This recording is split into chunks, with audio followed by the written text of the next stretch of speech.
लाल light हटाना, कोई इसमें इकोनॉमी, पैसे, कोई बजट कुछ नहीं था, लेकिन देश में एक मैसेज गया कि हाँ ये लाल लाइट का जो नशा है ना, ये मोदी जी ने अच्छा क्या उतार दिया। लोकतंत्र में वीआईपी नहीं कोई होता,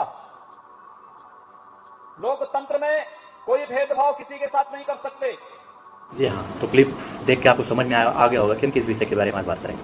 आज हम बात करेंगे वीआईपी कल्चर के बारे में, जो 2014 के बाद से इस पे लगातार प्रधानमंत्री नरेंद्र मोदी और कई राज्यों के चीफ मिनिस्टर इसको खत्म करने की बात कर रहे थे। तो भारत में वीआईपी संस्कृति को खत्म करने का बीड़ा 2014 के बाद सरकार ने उठाया और तब से हर साल ये खत्म होती है और नए रूप में वापस आ जाती है। प्रधानमंत्री मोदी बार बार कहते हैं कि हर व्यक्ति महत्वपूर्ण है, मतलब एवरी पर्सन इज इम्पॉर्टेंट, और ऐसा लगता है कि वीआईपी संस्कृति खुद को इस नारे के हिसाब से रिब्रांड कर चुकी है। अब हर वीआईपी खुद को आम आदमी घोषित करने में लगा है, कैसे? सायरन बजा के। 2014 में जब सरकार सत्ता संभालती है और घोषणा करती है कि अब लाल बत्ती का राम नाम सत्य हो चुका है। 2017 में लाल बत्ती पे बैन लगा, वो चाहे कितना ही सशक्त कदम हो, अब वीआईपी गाड़ियाँ सायरन और रूटर बजाकर एस्कॉर्ट के साथ सिर्फ ध्वनि से ही पता चलने लगता है कि कोई बहुत ही आम आदमी आ रहा है।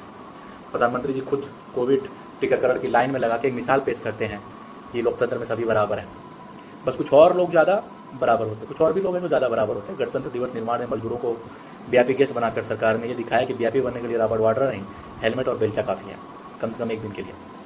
जैसे कि अस्पतालों में 10 नवजातों की मृत्यु हो गई, लेकिन गवर्नमेंट ऑफिशियल्स कहाँ व्यस्त हैं? वीआईपी आ रहा है, सड़क चमकानी जरूरी है, इसलिए सड़कों पे लीवा पोती और उसकी सजावट जरूरी है। इससे उम्दा नमूना वीआईपी कल्चर का क्या हो सकता है?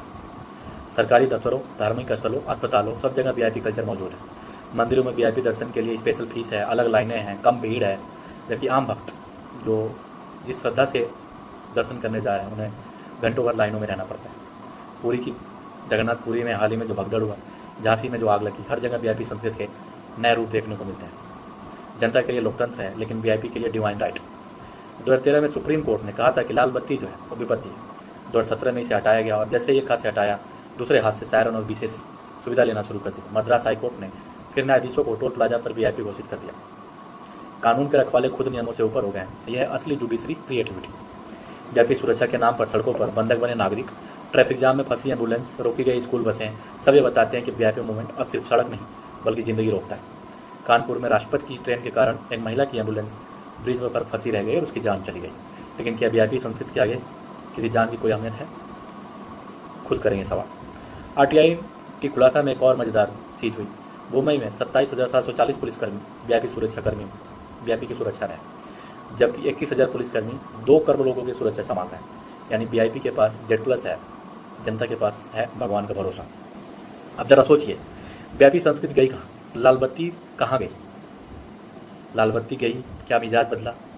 अब वीआईपी संस्कृति ने खुद को इनविजिबल बना लिया। पहले वो जो सामने रौब झाड़ती थी, अब वो पीछे से शासन करती है। नेशनलिज्म के नाम पर अगर सवाल पूछो तो इंटरनेशनल जाकर चुप करवा लिया जाता है, और जब क्रोनिक कैपिटलिज्म से अपने कारोबारियों को लाभ पहुँचाया जाता है तो उसे ईज ऑफ डूइंग बिजनेस कहा जाता है। और सबसे शानदार बात, जब वीआईपी संस्कृति पर सवाल उठाओ तो जवाब आता है, हम तो सुधार कर रहे हैं। बिल्कुल कर रहे हैं। अब वीआईपी संस्कृति पहले से ज़्यादा पॉलिश और प्रोटोकॉल वाली हो गई। तो जब अगली बार कोई सायरन बजती है, एसयूवी ट्रैफिक रोक कर निकले, तो मुस्कुरा दीजिए। आखिर आप हर व्यक्ति इंपॉर्टेंट वाले भारत में ही तो रहते हैं।